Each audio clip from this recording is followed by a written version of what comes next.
So, you are about to begin your first draft for your novel. Congratulations, because that is the first step into getting published. So, I have some tips for you to make your drafting process super easy. So, stay tuned for those tips. Hi, my name is Willow Asteria. I am a dark fantasy romance author.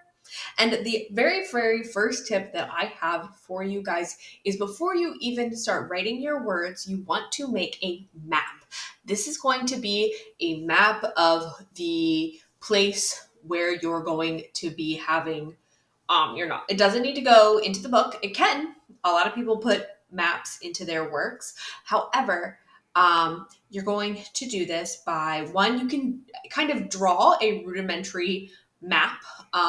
Or I like to use something called Incarnate, where you can make really cool, beautiful maps. And they have all sorts of different, fonts and different waters, different stamps there. You can really make a absolutely beautiful map. One of the reasons that I recommend doing this before you start drafting is because let's say that you are starting off your story in a town, and this town is in a country.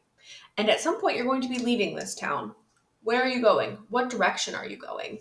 So let's say you want to go to a castle in the forest. So here's your town. Where is that? Well, it's over here.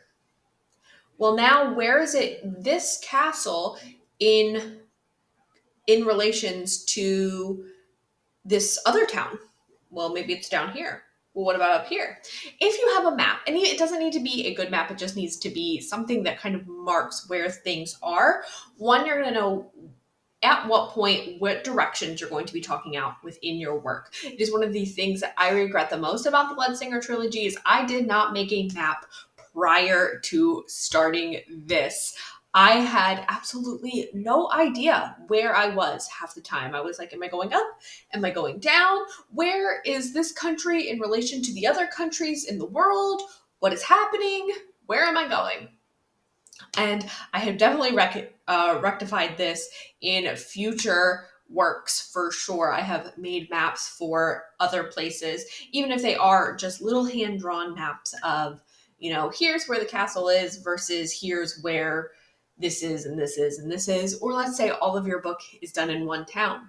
Where is the main character's house versus a supporting character's house that they might travel back and forth to versus a shop or a restaurant that they might go to? Having those things on paper, written down, or even digitally created is going to be very helpful throughout your writing for you to reference to.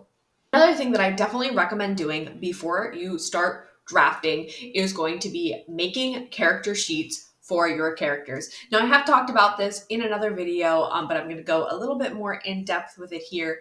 You want to take your characters that you're going to be writing a lot about, characters that you're going to see often in your book. Now, if it's just going to be like a one-time person that you see, you're never going to see them again, you don't need to make them for them. You definitely can. But or if you're a pantser, I am a pantser. Sometimes I outline, sometimes I pants. For my pantsing, I really just focus on the two main characters.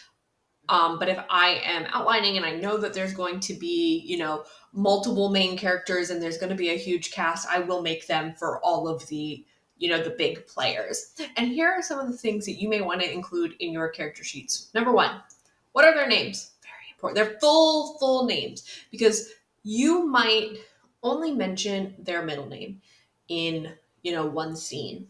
But maybe it will become something that somebody brings up again in another scene. And as you're writing, maybe you forgot it. I definitely have. I definitely have forgotten names before, especially when it comes to middle names or spellings of last names, especially if they are unique spellings. You want to note what they look like, if just like a general physical appearance of them. And this is really helpful not only for your works, but you can send it to your artists so that your artists have a general idea of what your characters should look like as they create them. What do they smell like? What does their voice sound like? If they have any sort of magical powers, what powers do they have? What are the parameters of their magic? And this can be really, really helpful in your world building as well, because that helps you create your magic system.